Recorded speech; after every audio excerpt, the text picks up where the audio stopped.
Gloire au Seigneur. Shalom, shalom à vous les internautes, vous qui nous suivez. Que Dieu vous bénisse. Shalom, shalom à tous les fils et filles de l'Alliance, membres de la grande cité des merveilles de Christ. Que Dieu vous bénisse. Nous sommes dans notre culte à l'Itabouli. Nous croyons que Dieu va nous faire encore du bien. J'aimerais aussi vous souhaiter bonne fête de Pâques. Jésus-Christ est notre Pâques. Il est tout pour nous. Alors célébrez cela. Bonne fête à vous tous. Bonne fête de Pâques. Que Dieu soit avec vous. Nous allons lire la Bible. Nous sommes dans le livre de Matthieu. Matthieu chapitre 16. Matthieu chapitre 16. À partir du verset 13. Nous sommes dans notre thème. Pour cette année, le thème de notre Pâques, c'est de la croix à la chambre haute. De la croix à la chambre haute. Nous commençons aujourd'hui et nous allons clôturer le dimanche à 10h. Matthieu chapitre 16, à partir du verset 13. Jésus étant arrivé dans les territoires de Césarée et de Philippe, demanda à ses disciples, « Qui dit-on que je suis, moi, le Fils de l'homme ?» Ils répondirent, « Les uns disent que tu es Jean-Baptiste, les autres Élie, les autres Jérémie, ou l'un des prophètes. » Et vous, leur dit-il, « Qui dites-vous que je suis ?» Simon-Pierre répondit, « Tu es le Christ, le Fils du Dieu vivant. » Jésus, reprenant la parole, lui dit, « Tu es heureux, Simon, fils de Jonas, car ce ne sont pas la chair et le sang qui t'ont révélé cela, mais c'est mon Père qui est dans les cieux. Et moi, je te dis que tu es Pierre, et que sur cette pierre, je bâtirai mon église, et que les portes du séjour des morts ne prévaudront point contre elle. Je te donnerai les clés du royaume des cieux. Ce que tu lieras sur la terre sera lié dans les cieux, et ce que tu délieras sur la terre sera délié dans les cieux. » Alors il recommanda aux disciples de ne dire à personne qu'il était le Christ. Dès lors, Jésus commença à faire connaître à ses disciples qu'il fallait qu'il allât à Jérusalem, qu'il souffrit beaucoup de la part des anciens, des principaux sacrificateurs et des scribes, qu'il fut mis à mort et qu'il ressuscita le troisième jour. Pierre, l'ayant pris à part, s'est mis à les reprendre. Ça veut dire à tonner sur Jésus. Et dit, « À Dieu ne plaise, Seigneur, cela ne t'arrivera pas. » Mais Jésus se retourna et dit à Pierre, « Arrière de moi, Satan, tu mets en scandale, car tes pensées ne sont pas les pensées de Dieu, mais celles des hommes. » Gloire au Seigneur. Nous allons prier. Seigneur, nous te prions, nous te demandons la faveur, la grâce de nous ouvrir l'esprit afin que nous puissions comprendre ta parole et saisir le message. Et l'esprit qui est derrière le message pour notre édification et pour notre bénédiction. Merci parce que tu as tout au contrôle. Que ton nom soit glorifié en toutes choses. Au nom de Jésus-Christ de Nazareth. Amen. La mission est quelque chose de très, très important dans la vie. Celui qui n'a pas encore découvert sa mission, c'est un homme qui tâtonne. Et tout ce qu'il fait, il le fait inutilement. Parce que ça ne compte pas. À moins que, au hasard, ces actions incertaines rencontrent les actions de sa mission. Mais si ce n'est pas le cas, dans tous les efforts qu'une personne peut faire sur la terre, tout travail qu'un homme peut faire sur la terre, si cela ne rencontre pas sa mission, ce à quoi Dieu l'avait destiné à faire sur la terre, eh bien, c'est inutile. Ça ne compte pas. Dieu, en permettant que nous venions dans le monde, ce n'est pas par accident que nous nous retrouvons dans ce monde. Peu importe les milliards de personnes qui se retrouvent sur la terre, chaque personne a une mission de la part de Dieu. C'est lui qui est le créateur de toute créature. C'est lui qui est le créateur de chaque personne. Dieu connaît chaque personne avant que la personne entre dans le ventre de sa maman. Comme il a dit à Jérémie, quand tu étais encore une masse informe, je t'ai connu et je t'avais consacré que tu sois le prophète des nations. David dit dans les psaumes 139, c'est toi qui m'as tissé dans le ventre de ma mère, quand je n'étais qu'une masse informe. C'est toi qui as compté mes jours, et dans ton livre est inscrit tous mes jours sur la terre. Voyez, Dieu ne nous envoie pas seulement pour passer, exister inutilement sur la terre. Dieu, en permettant qu'une personne naisse, peu importe le coin où la personne peut naître sur la terre, que ce soit dans un pays développé, dans un pays en voie sous-développé, dans un pays en voie de sous-développement ou dans un pays de tiers-monde, les pays les plus pauvres, dans un coin reculé, c'est pour les hommes que cela est reculé, mais cela n'exclut pas une mission divine attachée à cette personne. Et découvrir la mission, c'est la plus grande découverte que l'homme peut faire sur la terre, au-delà de ce que nous avons déjà connu, les découvertes de l'Afrique, les découvertes de l'Amérique, les découvertes, je ne sais quoi, les découvertes scientifiques. Tout ça n'est pas égal à la découverte de la mission qu'une personne peut avoir. Une mission attachée à son existence pendant qu'il est encore vivant sur la terre. Cela est très, très important.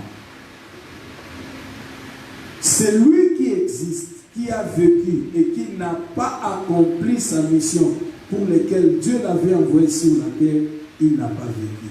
Il a existé, mais il n'a pas vécu.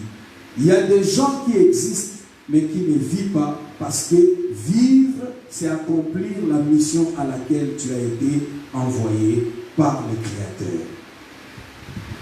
Et le plan de Dieu est que chacun de nous arrive à vivre. Ça veut dire à exécuter, à accomplir la mission pour laquelle Dieu nous a envoyés. J'insiste sur la mission parce que dans la lecture que nous venons de faire, il y a des choses qui vont nous aider. N'oubliez pas, le thème de cette année pour la Pâque, c'est de la croix à la chambre haute. De la croix à la chambre haute. Et notre personnage que nous allons exploiter dans ces messages, c'est notre Seigneur Jésus-Christ, car c'est lui qui est notre Pâque. Il va parler à ses disciples il va demander à ses disciples qu'est-ce que les gens disent de lui. Les disciples vont répondre. Les autres disent que tu es Jean-Baptiste, les autres disent que tu es Élie, d'autres disent que tu es Jérémie ou l'un des prophètes. Alors il tourne vers ses disciples pour leur demander, alors vous, que dites-vous de moi? Alors on dit, Simon-Pierre répondit, tu es le Christ, le Fils du Dieu vivant. Le Seigneur va dire, fantastique, c'est formidable. Quelle réponse exacte. Et il révèle à Simon, ce n'est ni le sang, ni la chair qui t'ont révélé cela, mais c'est mon Père qui est dans les cieux. Ça veut dire que Simon a été localisé par le ciel. Simon a été connecté avec le ciel pour avoir cette inspiration, pour avoir cette révélation. L'esprit de Simon était disponible pour que Dieu s'en serve. C'est comme cela, Dieu avait fait passer le message exact sur l'identité du Christ, qu'il était le roi de Dieu, le Christ de Dieu, le Fils du Dieu vivant. Et quand Jésus a compris que son identité a été révélée, alors il va aussi parler de son parcours.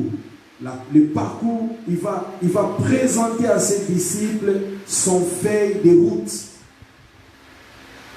Et c'est comme cela il va dire, et la Bible dit, dès lors Jésus commença à faire connaître, ou je peux dire, à faire révéler à ses disciples qu'il fallait qu'il allât à Jérusalem, qu'il souffrit beaucoup de la part des anciens, des principaux sacrificateurs et des scribes, qu'il fut mis à mort et qu'il ressuscita le 3e jour. Et quand Pierre a pris connaissance que Jésus va aller à la mort, va mourir, il sera crucifié,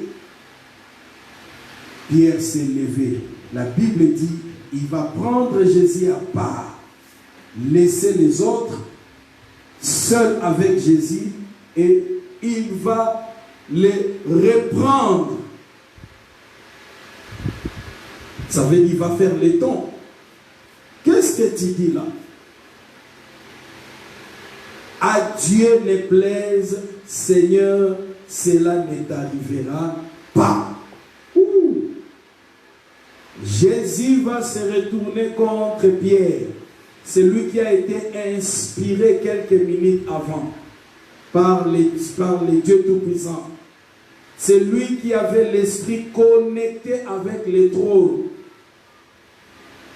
C'est lui qui a été utilisé par le Seigneur.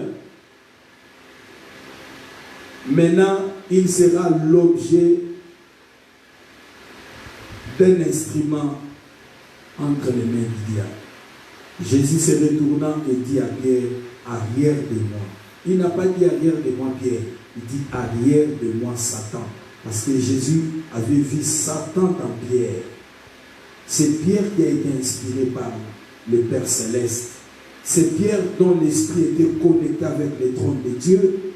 Sera maintenant habité par Satan. Ici, Jésus ne dit pas arrière de moi démon. Il dit arrière de moi Satan.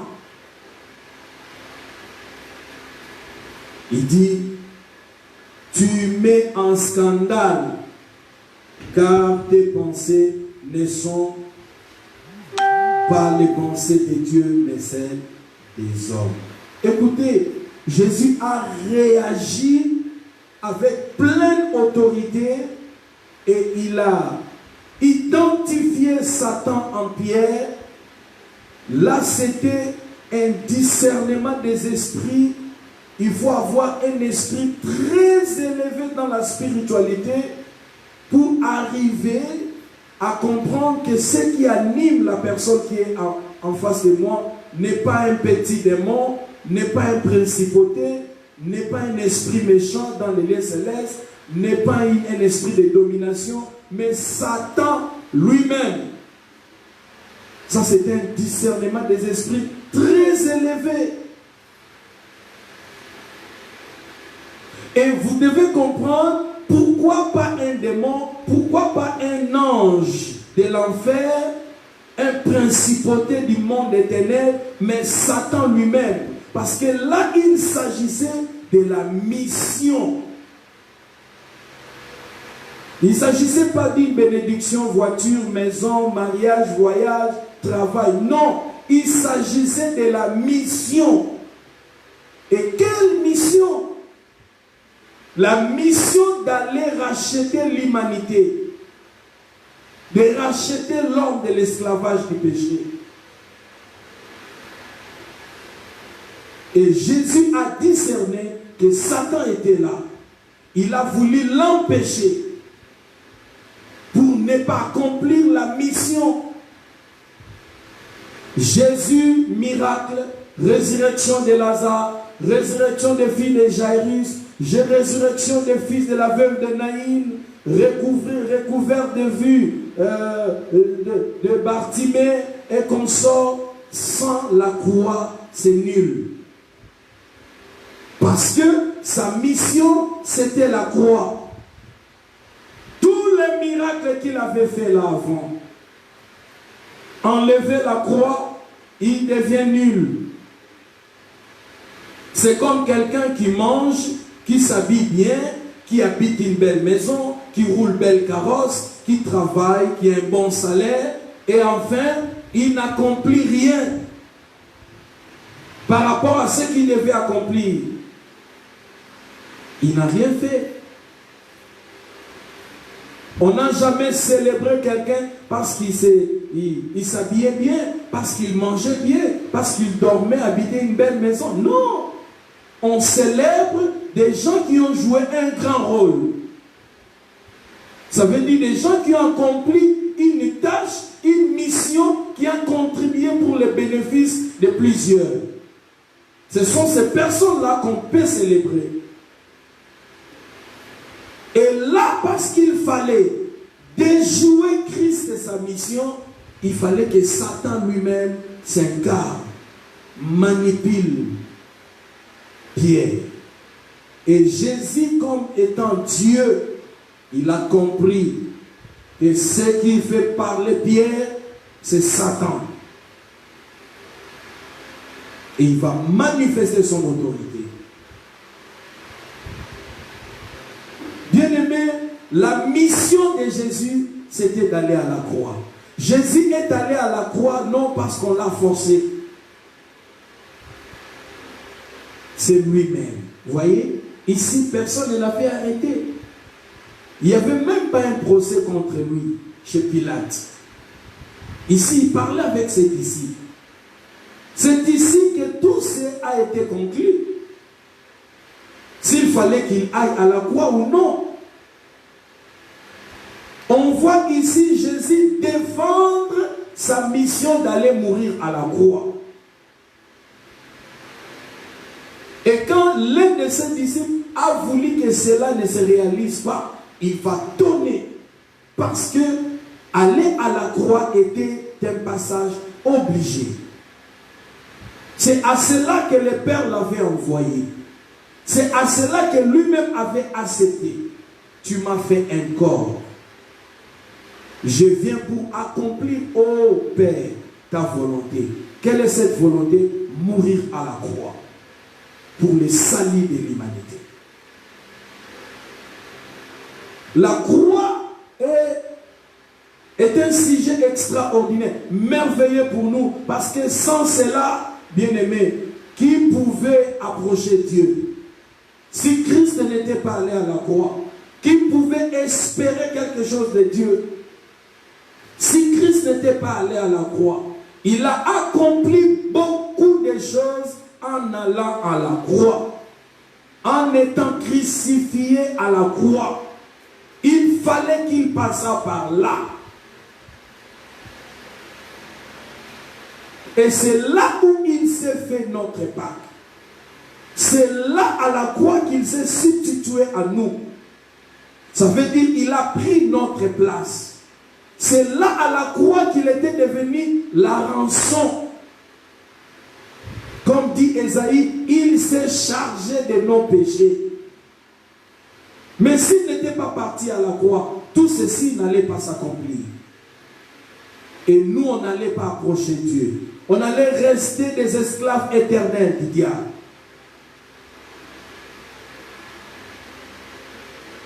Mais aujourd'hui, quand nous parlons, quand nous manifestons l'autorité, nous le faisons avec conviction. Nous croyons que les choses s'opèrent ainsi parce que Christ est allé à la croix.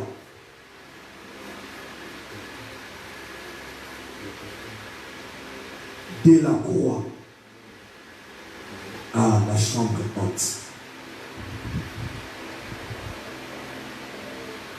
Bien-aimés, la croix, la crucifixion de notre Seigneur, je peux dire, c'est une provision divine. La crucifixion de notre Seigneur est salutaire. La crucifixion de notre Seigneur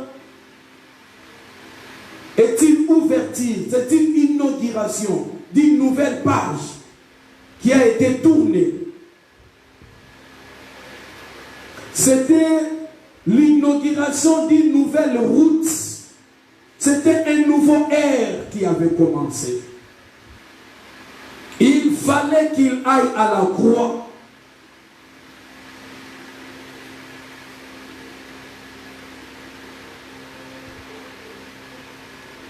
Voilà, bien-aimés, il est important que nous, les chrétiens, nous puissions célébrer la Pâque. C'est une grande fête pour nous. Si Christ ne s'est fait pas Pâque pour nous, on allait être les perdus. Alléluia. En allant à la croix, nous voyons déjà Christ porter les marques des plaies. En allant à la croix,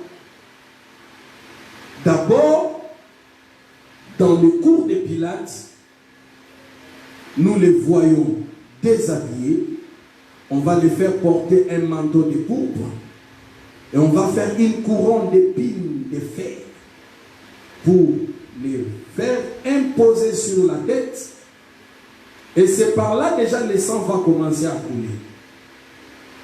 Parce que cette couronne d'épines était faite en fer.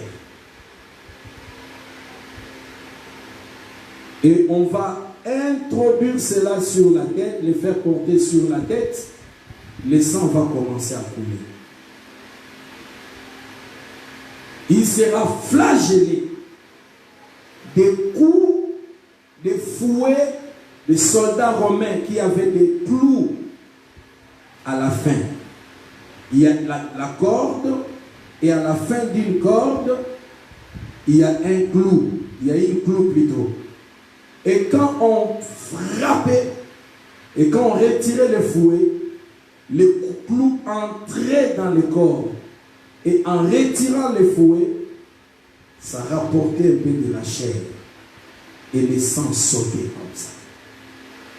Il a été meurtrier même avant d'aller à la croix. Il commença déjà à voir des plaies partout.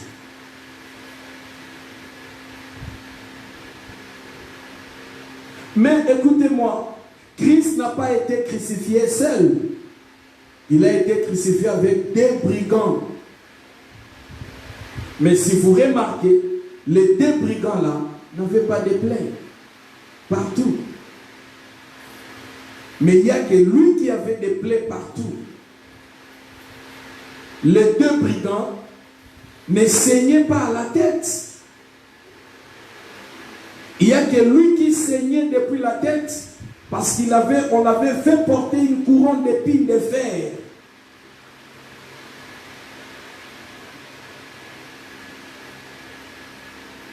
Et écoutez, la préfiguration de tout ça s'est passé dans Exode chapitre 12.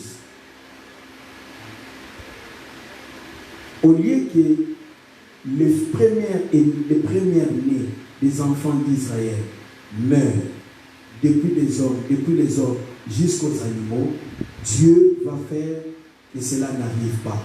Et à la place des hommes, Dieu va ordonner à chaque famille de tuer un bélier ou un chevreau. Et on va prendre le sang de cet animal, on va peindre cela sur les deux poteaux de la porte d'entrée de chaque maison et sur les linteaux.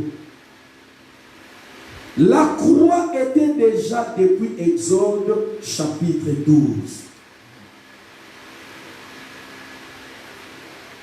Quand vous remarquez la porte, des poteaux et linteaux, ça fait déjà une croix.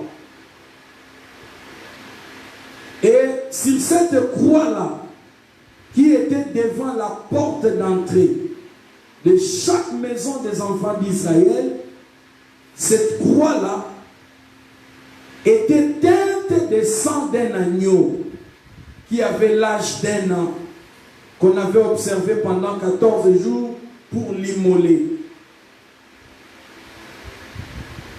Et tout ça était déjà l'ombre des choses à venir pour que les enfants d'Israël soient épargnés de la mort.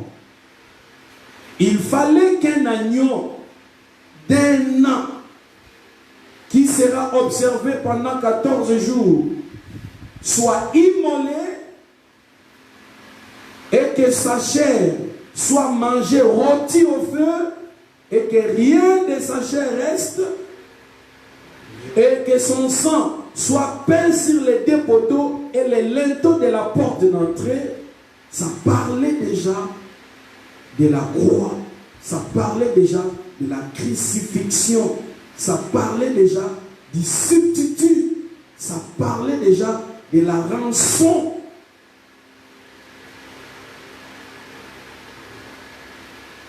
Les hommes et les autres bêtes étaient épargnés.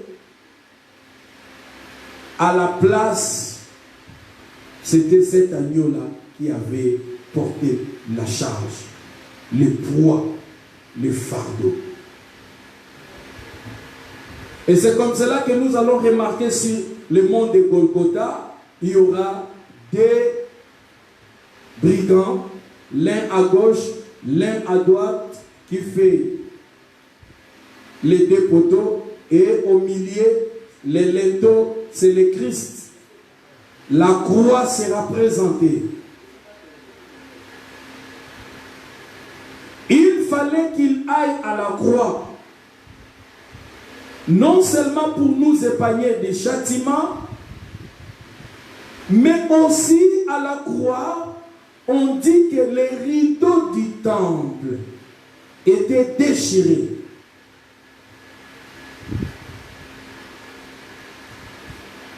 Hébreu dit, c'était pour inaugurer une route. Parce que cette rideau-là empêchait aux hommes d'accéder dans la présence de Dieu. Maintenant là, l'homme venait d'être épargné du châtiment de ses péchés. Maintenant, il y avait une route qui a été maintenant inaugurée. Cette route qui était barrée depuis le péché d'Adam et Ève, où les chérubins, avec leurs épées flamboyantes, barraient la route pour que l'homme n'entre plus dans les jardins d'Éden et n'approche plus les fruits de l'arbre de la vie, et qu'il n'en mange pas pour vivre éternellement. Cette route était barrée depuis lors. Et la route a été ouverte ce jour-là. Christ était à la croix. Pour dire, tes péchés, Dieu l'a fait porter quelqu'un d'autre. Quand il te regarde, il ne voit plus ses péchés. Tu ne mérites plus les douleurs de tes péchés. Tout le châtiment de tes péchés tombe sur le corps de Christ. Raison pour laquelle il a été flagellé. C'était les douleurs qu'il ressentait là. C'était les douleurs de nos péchés. Ésaïe 53 les décrit très bien. La deuxième des choses, il ouvre, il inaugure une voie, il inaugure une route, il enlève la barrière qui empêchait à l'homme d'accéder à la présence de Dieu, d'entrer dans les saints des saints, pour dialoguer avec Dieu, parler avec Dieu, recevoir la miséricorde de Dieu, recevoir la grâce de Dieu, recevoir le pardon, recevoir la bénédiction. La route venait d'être ouverte. La route venait d'être inaugurée. Par son sang, il a inauguré. Il fallait qu'il aille à la croix pour que cette route qui a été barrée soit ouverte, soit inaugurée. Ça annonçait une nouvelle alliance.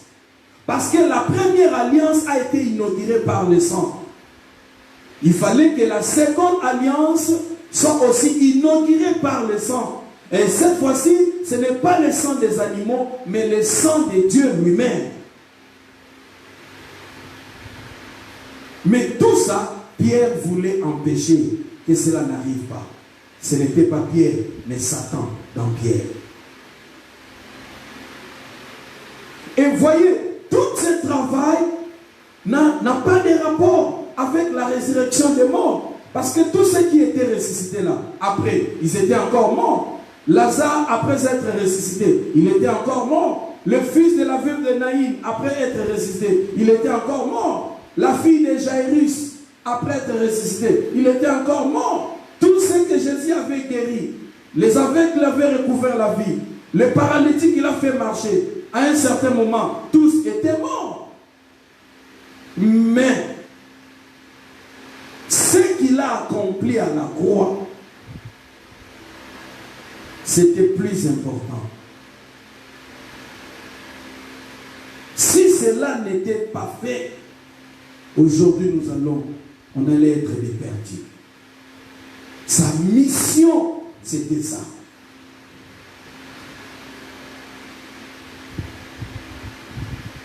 À la croix, il nous a donné l'occasion de se faire pardonner de nos péchés. Son sang nous lave. Il est dit, d'après la loi, tout est purifié par le sang. Sans l'effusion du sang, il n'y a pas de pardon des péchés.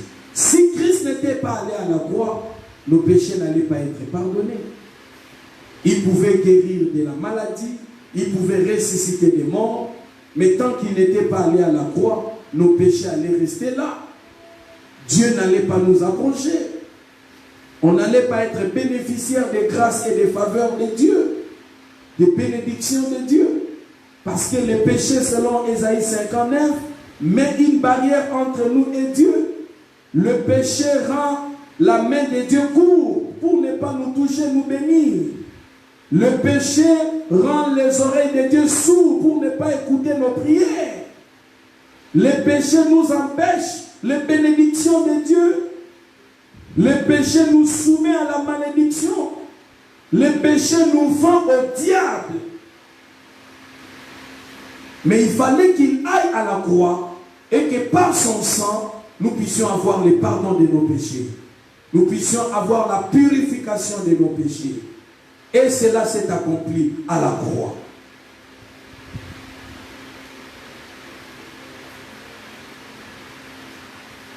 À la croix, il a enlevé la malédiction sur le travail de l'homme. Souvenez-vous, Dieu avait dit à l'homme, comme tu as obéi à la voix de ta femme, et patati patata, la terre te sera maudite. Elle te produira des ronces et des épines, et tu mangeras la sueur de ton front. C'était une malédiction.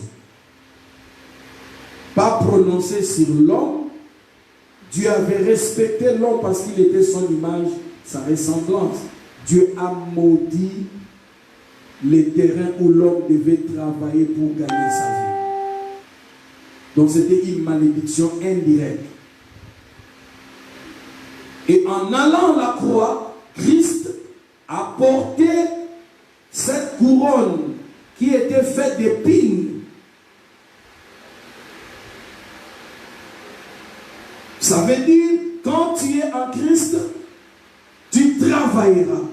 Et dans ton travail, il n'y aura plus des épines. Ton travail ne produira pas de ronces. Il bénira l'œuvre de tes mains.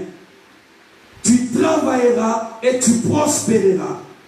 Tu travailleras et tu iras de l'avant. Tu travailleras et tu réussiras.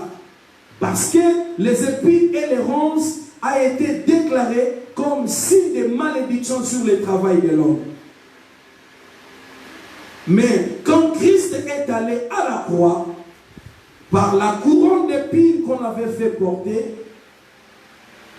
il a porté la malédiction. Et on l'a placé sur la tête. Ça veut dire, tes résolutions ne produiront pas des échecs. Quand tu vas réfléchir sur quelque chose, tu réussiras. Tu verras le bonheur dans cela. Quand tu penseras entreprendre quelque chose, tu vas voir la main de Dieu t'accompagner. Tu ne vas pas planifier et entrer en action et aboutir au néant. Non.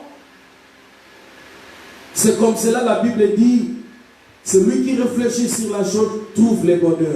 Parce que la réflexion de cette personne est bénie. Parce que Dieu, en allant à la croix, il a porté la couronne d'épines sur son front pour dire les raisonnements, la réflexion, l'intelligence de l'homme ne produira plus les néants, mais ça va produire des grands résultats qui vont entraîner des grandes bénédictions. C'est important, c'était important que Christ aille à la croix, mais Satan voulait l'empêcher en utilisant Pierre.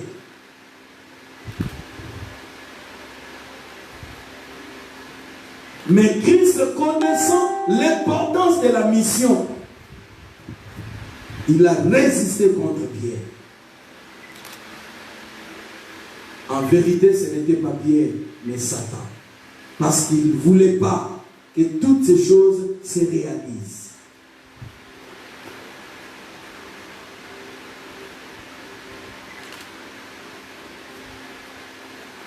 Bien-aimés, à la croix, Jésus a accompli beaucoup de choses. Ésaïe dit, 53, par ses meurtrissures, nous sommes guéris. Là encore, nous trouvons une provision. Les plaies de Jésus et les médicaments que la médecine ne pourra jamais trouver pour la guérison de toute maladie.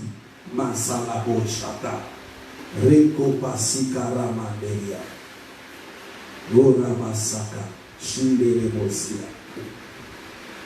Il fallait qu'il soit meurtrier. Et à la croix, on l'a cloué.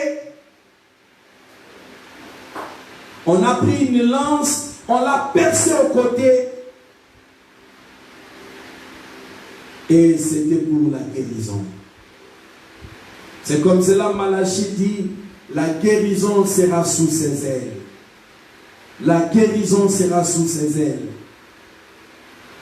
Ésaïe dit, par ses meurtrissures, nous sommes guéris.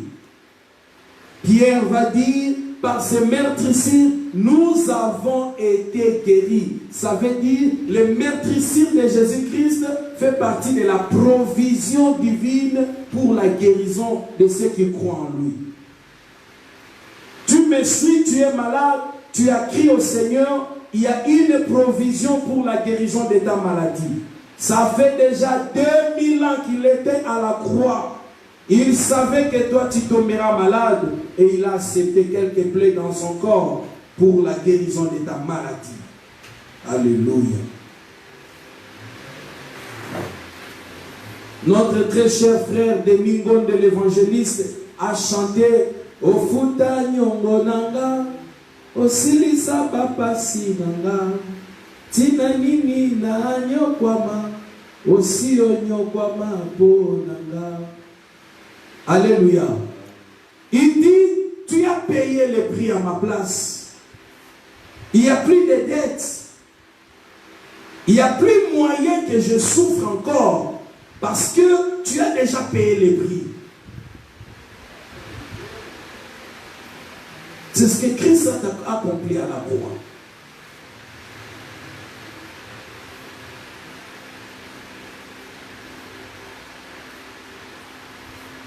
Tu ne peux pas avoir peur de la maladie. Tu ne peux pas avoir peur de la pandémie. Même coronavirus ne peut pas te faire peur.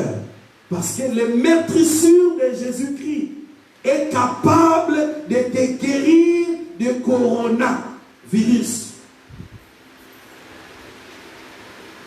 Il y a eu des maladies qu'on appelait des maladies incurables vers les années 50, vers les années 1800.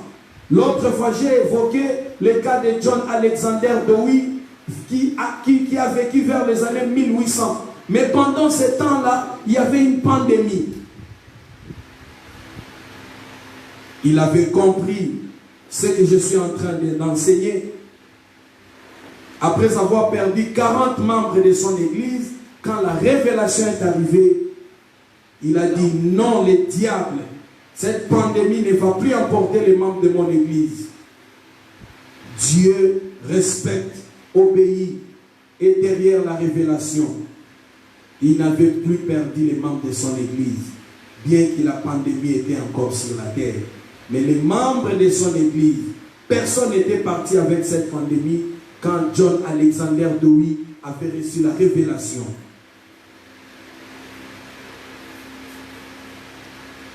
Bien-aimé, tu ne peux pas être terrorisé à cause d'une certaine maladie que le médecin peut déclarer, à cause de cette pandémie qui ravage, qui fait trembler des grands hommes politiques, des grandes stars sont partis déjà au moment où nous parlons. Des gens connus. On dit un milliardaire s'est jeté, je ne sais pas si c'est la 20e étage, parce que toute sa famille est partie avec Corona. Alors il s'est suicidé. Il a abandonné les milliards. Il a accepté de mourir. Parce qu'il se voit déjà mort. La raison de vivre n'y est plus. Sa femme est partie. Les enfants sont partis. Quel ravage. Écoute-moi. Le plaid de Jésus-Christ est capable de guérir de cette pandémie. De ce fléau. N'ayez pas peur. La bonne nouvelle est que la Bible dit par ses meurtrissures, nous sommes guéris. Il est le Dieu, Psaume 103, qui te guérit de toutes tes maladies. De toutes tes maladies.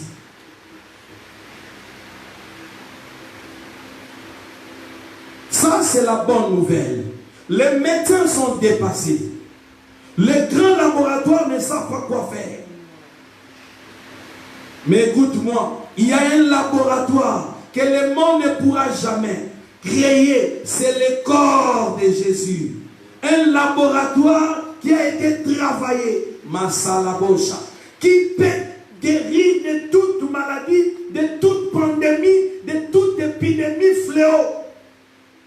Les maladies connues et inconnues, les maladies biologiques, les maladies spirituelles. Tu souffres d'une maladie dont l'origine vient des sources spirituelles, par des envoûtements, des ensorcellements. Le plaid de Jésus, le meurtrissure de Jésus-Christ peut te guérir de cette maladie.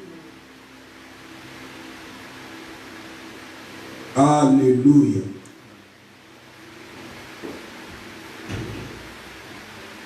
Jésus à la croix, il a accompli de grandes missions.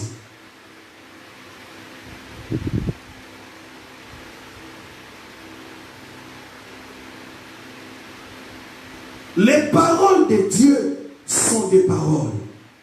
Mais il faut un exécuteur. C'est comme dans un tribunal, le juge peut arrêter, peut conclure. Tel monsieur est condamné Mais écoutez, après avoir dit cela, il faut que les greffiers fassent son travail pour que les éléments de l'ordre exécutent ce que le tribunal avait exécuté. Tant que le greffier n'a pas encore fait son travail, les éléments de l'ordre n'exécuteront pas ce que le tribunal a arrêté, le monsieur va rester encore comme ça. Les paroles de Dieu deviennent oui et amen à cause de ce que Christ avait accompli à la croix. Car la Bible dit, à un certain moment, il a dit, tout est accompli. Ça veut dire, tout ce que Dieu avait dit par l'entremise de ses serviteurs, des prophètes et autres, trouve son accomplissement dans la mort de Christ à la croix. Il dit, tout est accompli. Sa mort à la croix mettait un sceau à toute parole, à toute promesse de Dieu dans la parole. Ce n'était plus des paroles néantes, c'était des paroles qui avaient déjà son lieu d'exécution. Parce que Christ venait d'accomplir sa mort à la croix.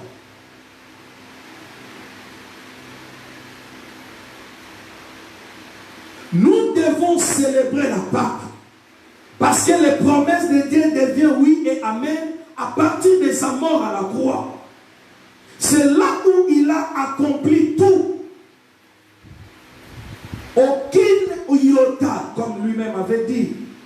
Toutes choses passeront, mais ma parole ne passera point. Pourquoi il avait dit ça? Parce qu'il savait ce qu'il allait accomplir à la croix. Et au moment où nous parlons, la parole de Dieu est déjà accomplie. Les promesses de Dieu sont déjà oui et amen. Quitte à toi maintenant de découvrir. Voilà pourquoi il est demandé aux chrétiens de ces temps-ci de passer plus de temps avec leur Bible au lieu de les passer avec leur Android dans les réseaux sociaux, WhatsApp, Internet, Instagram, Facebook, Viber et consorts. Ouvre les livres, lisez, car ce sont les paroles de Dieu. L'Esprit de Dieu est là pour exécuter, mais c'est à toi de découvrir.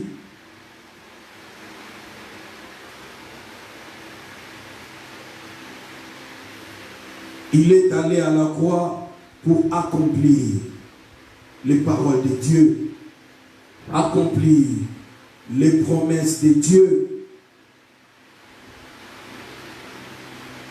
pour que les paroles de Dieu ne soient pas des mensonges. Nombre 23, Dieu dit, je ne suis pas un homme pour mentir, ni fils de l'homme pour se repentir de ce que j'ai déjà dit. Si je promets, je réalise. Si je dis quelque chose, je l'accomplis. Mais tout ça a pris de l'ampleur quand Christ est allé à la croix. Il a dit, tout est accompli. N'ayez pas peur de risquer avec la parole de Dieu. Parce que Christ l'a déjà accompli à la croix. Quand tu mets ta confiance sur la parole de Dieu, tu ne vas pas échouer. Ce sont des paroles éprouvées, travaillées. Jésus sur la croix était en quelque sorte le cobaye où on devait tester toutes les paroles et les promesses de Dieu. Et lui-même a déclaré, c'est fait, c'est accompli. À tout celui qui croira à ces paroles, il verra les résultats. Ce sont des paroles qui ne pourra jamais rater. Ce sont des paroles qui ne pourra jamais manquer à s'accomplir dans la vie de celui qui met sa confiance en Dieu.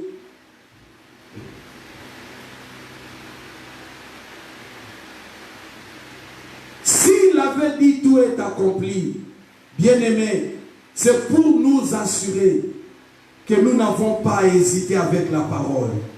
Nous n'avons pas hésité avec les promesses de Dieu. Parce que c'est déjà accompli.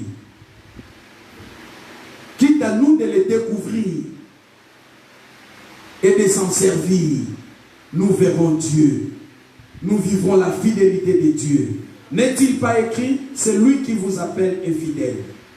C'est lui qui a fait la promesse est fidèle. Il ne ment pas. Il dit à Jérémie, je veille sur ma parole pour l'accomplir.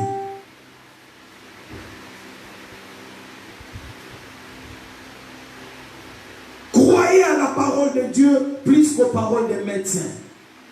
Malgré l'épreuve dans le corps, malgré l'épreuve dans votre sensation, écoutez, la parole qui appelle à l'existence des choses qui n'existent pas peut faire que ce que vous ressentez là disparaisse et que vous ayez une autre sensation.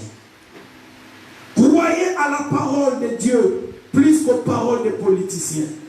Croyez à la parole de Dieu plus qu'aux paroles des professeurs des universités. Combien de gens soi-disant intelligents dans ce monde, les gens ont gobé leur thèse, leur philosophie, et à la fin, avant leur mort, ils ont démenti, ils ont annulé eux-mêmes tout ce qu'ils ont dit. Alors que cela a emballé des sociétés, a été même des valeurs de certaines sociétés, des pays sur la terre. S'il faut parler de Socrate, il faut parler de Platon, que je sais encore. Mais écoutez, Jésus n'a jamais régné sa parole. Dieu n'a jamais régné sa parole. À la croix, il a dit, tout est accompli. Tout est accompli. Toute parole de Dieu que tu découvriras, que Dieu te donnera la compréhension, mise avec cette parole, tu verras la fidélité de Dieu. Parce qu'à la croix, Christ était parti accomplir toutes les paroles.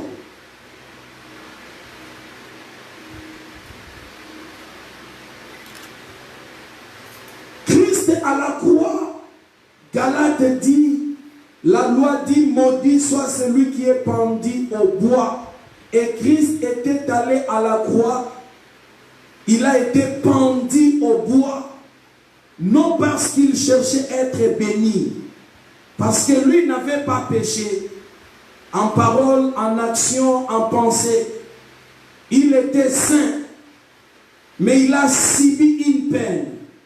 S'il faut traduire cela dans la justice, il était injuste et innocent. Mais il était parti à la croix pour accomplir une mission. Dieu avait dit à Abraham de lever les yeux et de regarder au ciel. Quand Abraham a levé les yeux, c'était la nuit. Abraham va voir des étoiles. Dieu dit à Abraham, peux-tu compter cela? Abraham n'a pas pu compter. Dieu lui dit, telle sera ta postérité. Dieu l'amène au bord de la mer. Il lui dit, peux-tu compter les grains de sable qui sont au bord de la mer? Abraham ne pouvait pas compter. Dieu lui dit, telle sera ta postérité. Par là, nous comprenons, Dieu a montré à Abraham deux postérités. La postérité terrestre et la postérité céleste ou spirituelle. La postérité terrestre, c'est Israël, nation, dans le Moyen-Orient. Mais la postérité céleste ou spirituelle, les étoiles qu'Abraham avait vues, c'est l'Église. Galate dit, Christ est allé à la croix. Or, la loi dit, maudit soit celui qui est pendu au bois. Pourquoi il a accepté cela? La Bible dit dans Galate, afin que la bénédiction d'Abraham trouve son accomplissement dans les païens. Vous voyez, il est allé à la croix pour que toi, chrétien, avec les juifs, vous puissiez puissiez célébrer les bénédictions d'Abraham. Cette bénédiction qui a fait que Jacob, dans la maison de Laban, malgré la méchanceté de Laban, il a changé le salaire de Jacob 10 fois dans l'espace de plusieurs années. Il a fait payer Jacob pendant que Jacob subissait des accidents de travail. On ne peut pas faire payer un ouvrier lorsqu'il rencontre un accident de travail. Mais Laban faisait payer Jacob cela. Aujourd'hui, Jacob pouvait traduire Laban à la justice. Mais Jacob payait tout ça. Laban, c'est un système méchant. C'est le système capitaliste qui cherche ses propres bénéfices. C'est le système dictatorial qu'on trouve la plupart dans les pays africains, où les gens travaillent. C'est le système de l'esclavage, de l'exploitation. C'est ce que Jacob a vécu chez Laban. Mais avant d'aller chez Laban, son père va le bénir pour la deuxième fois. Et à la deuxième fois, dans Genèse 28, Isaac lui donne la bénédiction. Il dit que l'Éternel Tout-Puissant te bénisse, te rend fécond, te multiplie, et qu'il te donne la bénédiction d'Abraham. C'est cette bénédiction d'Abraham que Laban, sa méchanceté, ne pouvait pas étouffer dans la vie de Jacob. Jacob va sortir chez Laban plus riche que lui. Qu'est-ce qui a fait ça? Bénédiction d'Abraham. Vous voyez, quand vous avez la bénédiction d'Abraham, vous ne pouvez pas mourir misérable. C'est plus fort. C'est cette bénédiction qui a enrichi Abraham en toutes choses. Dieu avait dit à Abraham, quitte ton pays, ta patrie, la maison de ton père, va vers l'endroit que je te montrerai. Abraham a obéi à la voix de Dieu. Il est parti. Dieu lui avait promis cette bénédiction majeure. Je te bénirai et je ferai de toi une source de bénédiction. Toutes les familles de la terre seront bénies en toi et en ta postérité. C'est cette bénédiction qui a enrichi Abraham. Il était riche en or, en argent, en menhir et en gros bétail, riche en puits d'eau, riche en champs, riche en serviteurs et servantes. Et Eliezer de Damas, qu'Abraham pensait qu'il allait être l'héritier de ses richesses, était un enfant grandi dans sa maison. Serviteur. Au point même son neveu Lot, quand il a suivi Abraham, il était devenu riche. Cette richesse-là, quand Kedorlaomer a appris la richesse de Lot dans Sodome, il est allé chercher 4 alliés, 5 alliés, 5 armées, se coaliser avec lui pour venir attaquer Sodome parce qu'il voulait piller la richesse de Lot. Alors vous devez imaginer combien était la richesse d'Abraham. Si Lot derrière Abraham s'est enrichi à ce niveau, alors lui-même Abraham était riche comment? C'est cette bénédiction qu'Isaac avait prononcée sur Jacob, qui a fait que malgré qu'il était serviteur de Laban, il est devenu plus riche de loin que son patron. C'est cette bénédiction que Christ a voulu que cela retombe, se manifeste aussi dans la vie de ceux qui allaient croire en lui. Il accepta d'aller à la croix, être pendu au bois. Pas seulement pour la guérison, pas seulement pour que nous entrions dans la présence de Dieu, pas seulement pour que nous soyons purifiés de nos péchés pardonnés, pas seulement, mais aussi pour palper du doigt les bénédictions d'Abraham. Oh bien-aimé, élève ta foi. Célèbre la mort de Christ à la croix. Rappelle Dieu. Ouvre ta Bible. Prends cet enseignement. Commence à parler à Dieu. Cette bénédiction est plus forte que la malédiction de votre famille. Cette bénédiction est plus forte que la malédiction environnementale. Si dans votre environnement, dans votre quartier, dans la parcelle où tu habites, là où tu as grandi, il y avait des malédictions qui te suivent, qui pesaient sur toi, la bénédiction d'Abraham, elle pèse trop lourd. Et cela est capable de casser toutes ces malédictions, de les briser et de permettre à ce que ta vie soit une autre histoire.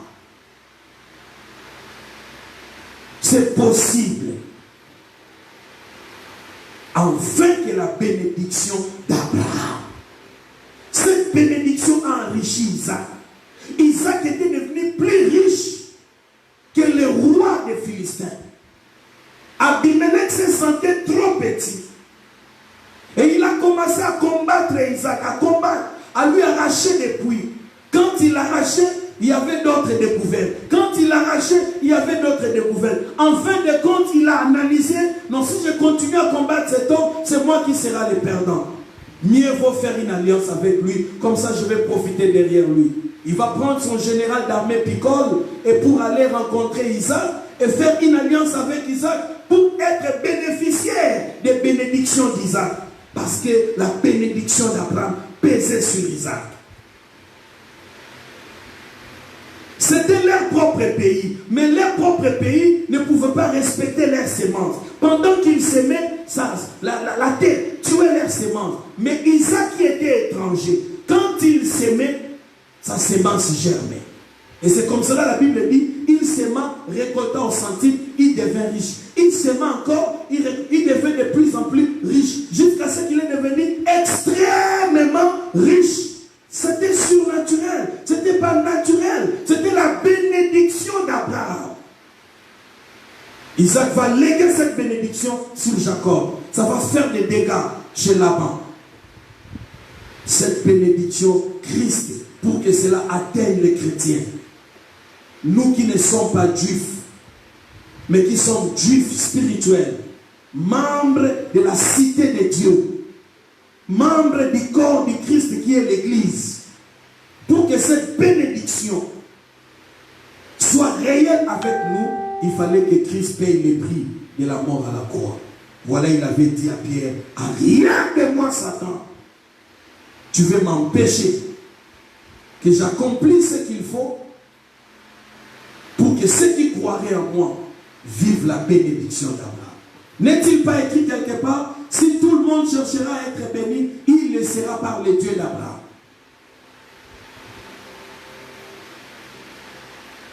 Par le Dieu d'Abraham. Chrétien, quand tu célèbres la Pâque, maudis la pauvreté. Si cela est héréditaire, maudis cela. Évoque la bénédiction d'Abraham. Écoute ce que l'Esprit te dira pour activer cette bénédiction en toi. Raison pour laquelle nous enseignons les lois de la prospérité. La dîme, les offrandes, la prémisse, l'offrande du prophète, l'aumône et consorts. Quand nous faisons ces choses-là, nous activons cette bénédiction.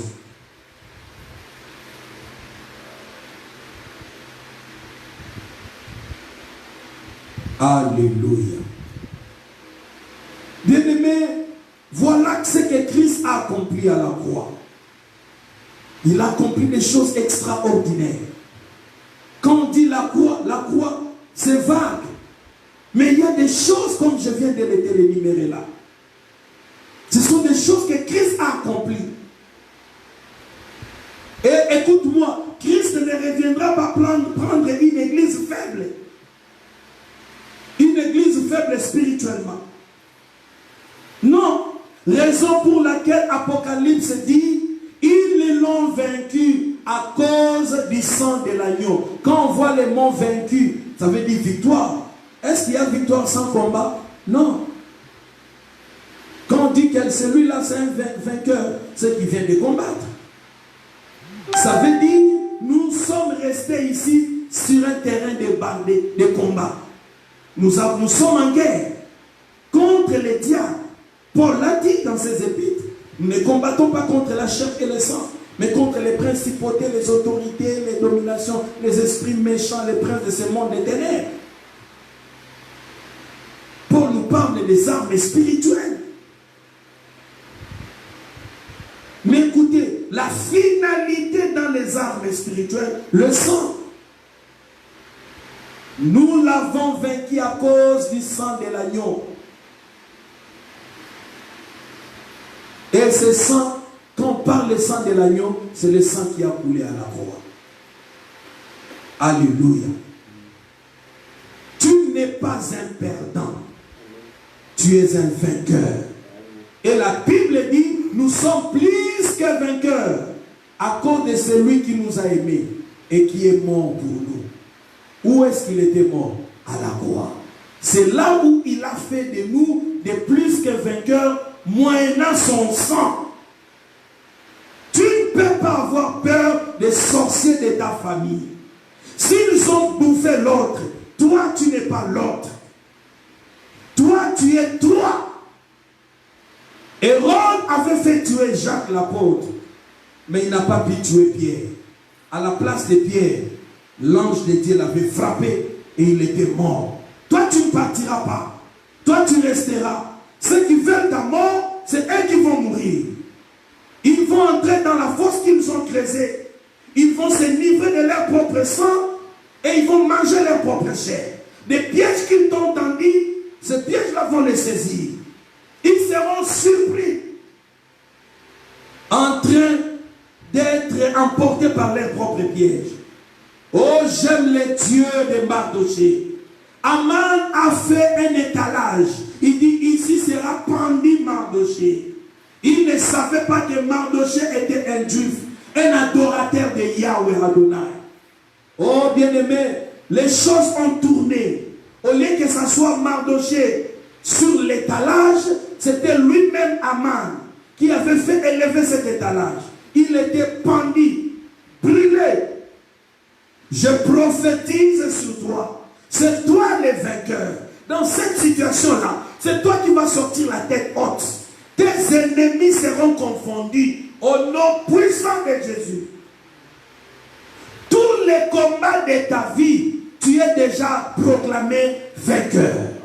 Et je te le prophétise. Tu es vainqueur. S'il continue à multiplier les combats contre toi, il te donne la chance d'avoir beaucoup de ceintures.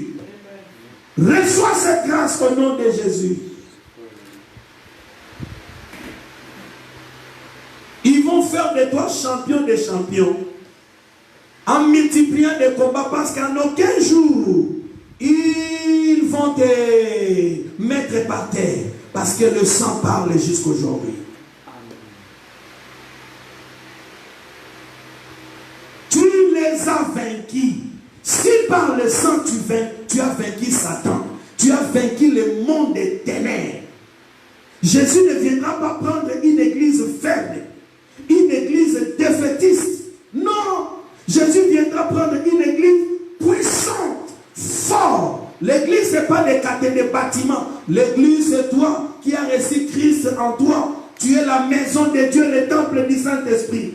Quand on parle de l'église, c'est toi, c'est moi, c'est nous. En ce qui concerne les combats de la vie, nous sommes déjà proclamés plus que vainqueurs. Parce qu'il a versé son sang à la croix. Il est écrit, ils l'ont vaincu à cause du sang de l'agneau. Tu dois être fort, puissante.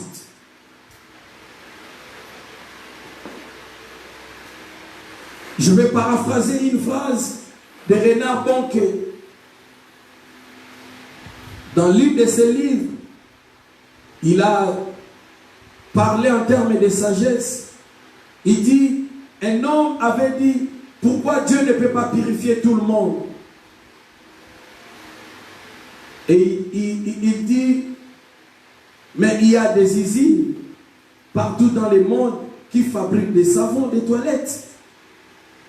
Mais cependant, si vous circulez la terre, vous trouverez des gens sales. Ils sont sales parce qu'il n'y a pas de savon pour se laver. Malgré la présence du savon, des toilettes, mais on va trouver des gens sales sur la terre. Leurs habits sales, eux-mêmes le corps sale, leur environnement sale. Non parce qu'il n'y a pas de détergent, non parce qu'il n'y a pas de savon pour se laver, pour être propre. Mais eux-mêmes ne veulent pas se soigner. Le sang de Jésus est là. Le sang de Jésus est là. À celui qui veut s'en accaparer, il vivra la victoire dans tous les combats de sa vie. Car le sang de Jésus est la prise de finition dans les combats. Quand tu brandis pris le sang, le diable devient petit. Il devient inexistant. Son royaume n'existe plus. La sorcellerie, la magie, l'occultisme, le monde des eaux, le monde de l'air, le monde des montagnes, des forêts, le monde des sous-sols ne peut rien. Je peux parler en termes appropriés. Le monde kabbalistique, le monde pandémonium, le monde cosmologique ne pourra rien contre toi quand tu vas brandir le sang. C'est l'arme auquel le diable ne peut pas résister. Dans l'art du combat spirituel, utilise le sang. Car il est écrit, nous l'avons vaincu à cause du sang. Tu ne peux pas être un perdant. Ton problème, c'est que tu es borné. Ton problème, c'est que tu es limité. Il faut entrer dans la dimension sacerdotale pour comprendre le mystère de l'identification. Prends de l'eau, déclare cela le sang, asperge dans ta maison, asperge dans ta parcelle, asperge dans ton bureau, asperge sur tes habits, asperge là où tu trouves qu'il y a des problèmes. Tu verras le mystère de Dieu. Écoutez, même quand il a parlé de la Sainte Seine, il n'a pas coupé sa chair pour donner à ses disciples. Il n'a pas transfusé son sang pour aller donner à ses disciples. Mais il a utilisé le mystère de l'identification. D'ailleurs, c'était des choses que les disciples étaient partis acheter. Ils ont acheté des pains qui se vendaient sur les riz. Ils ont acheté les vins qui se vendaient dans leurs boutiques. Mais quand il a pris ça, il a rendu grâce. Le mystère de l'identification. Il s'est identifié à ses pains, il s'est identifié à ses vins. Il dit, ce vin, c'est mon sang. Quand il va donner cela à Judas, la Bible dit quoi? Satan entra en lui. Et Dieu lui dit, ce que tu as fait, fais-le promptement. Parce que son rôle était de trahir Jésus. Mais Jésus devait lui donner le pouvoir de jouer ce rôle. Il a reçu le pouvoir de le faire par la Sainte Seine. Si sa mission, c'était de trahir Jésus, nous n'avons pas la mission de trahir Jésus. Donc la Sainte Seine pour nous, ce n'est pas pour trahir Jésus. La Sainte Seine pour nous, c'est d'accomplir la mission à laquelle Dieu nous a destinés sur la terre. De même que Satan entra en Judas pour qu'il fasse ce qu'il avait à faire, de même, la Sainte Seine permet à l'Esprit de Dieu, permet à la capacité surnaturelle de Dieu d'entrer en nous et afin que nous accomplissions ce que nous avons accompli par rapport à la mission que Dieu nous a assignée sur cette terre des hommes. Vous voyez? Il faut entrer dans la dimension sacerdotale. L'Hébreu nous parle de l'essence d'aspersion. Prends de l'eau, prends des jus, prends les vins si tu en as. Tout ce qui est liquide, déclare cela le sang de Jésus. Asperge. Tu vas voir ce que Dieu va faire. Les anges de Dieu seront mobilisés. Le Saint-Esprit sera en action. Le royaume de Dieu sera réel.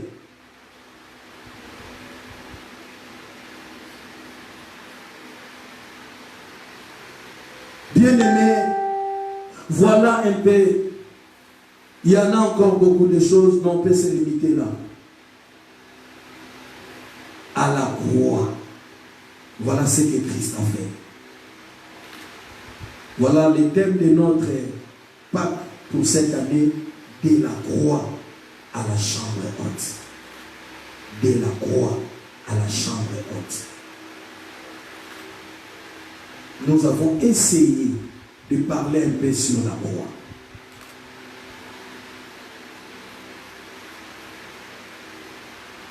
Dieu est tellement profond, je ne saurais pas puiser tout ce qu'il a permis que je partage avec vous. Je le fais maintenant. Maintenant, si tu me suis, tu es là. Tu n'as pas encore donné ta vie à Christ. J'aimerais que tu le fasses maintenant. Donne ta vie à Christ. Ce voleur, ce jour-là à la croix, il avait donné sa vie à Christ. Il était voleur toute sa vie. Mais ce jour-là, il a reconnu Christ. Il a dit, Seigneur, quand tu viendras dans ton royaume, souviens-toi de moi. Et Jésus lui dit, aujourd'hui même, tu seras avec moi dans le paradis. Ouvre ton cœur, accepte Christ, qu'il soit le Seigneur et le Sauveur de ta vie. Prends la décision. Si tu es prêt à le faire, répète après moi. Seigneur Jésus-Christ, j'ai écouté ta parole. Je suis convaincu de te donner ma vie. Entre dans mon cœur. Sois mon Seigneur. Sois mon Sauveur. Pardonne tous mes péchés. Purifie-moi par ton sang. Lave-moi.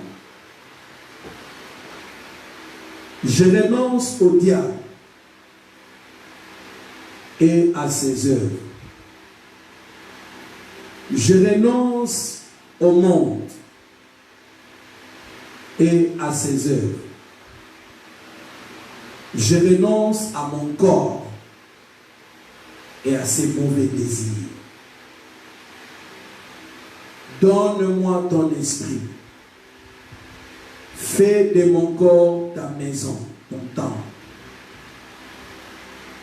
Garde-moi jusqu'au jour où tu reviendras, afin que je participe à l'enlèvement de l'Église. Merci Seigneur Jésus. Si tu l'as fait de tout cœur, tu viens de naître de nouveau dans la famille de Dieu, car il est dit à celui qui a reçu la parole, donne à la personne le pouvoir de devenir enfant de Dieu. Paul dit, si quelqu'un est en Christ, il est devenu une nouvelle créature. Dans Matthieu 3, 20, il dit, je suis à la porte, si quelqu'un entend ma voix, ouvre, j'entrerai chez lui, je souperai avec lui et lui avec moi. Donc il y a échange de vie. Béni soit le Seigneur de ce qu'il a permis ces cultes. Je pense que tu es béni. Je ne vais pas prier, mais je sais que la puissance et l'onction de la parole a opéré des choses. Nous avons prêché le Dieu qui opère des prodiges et des signes. Il est le Dieu du surnaturel. L'onction de Dieu est sur vous.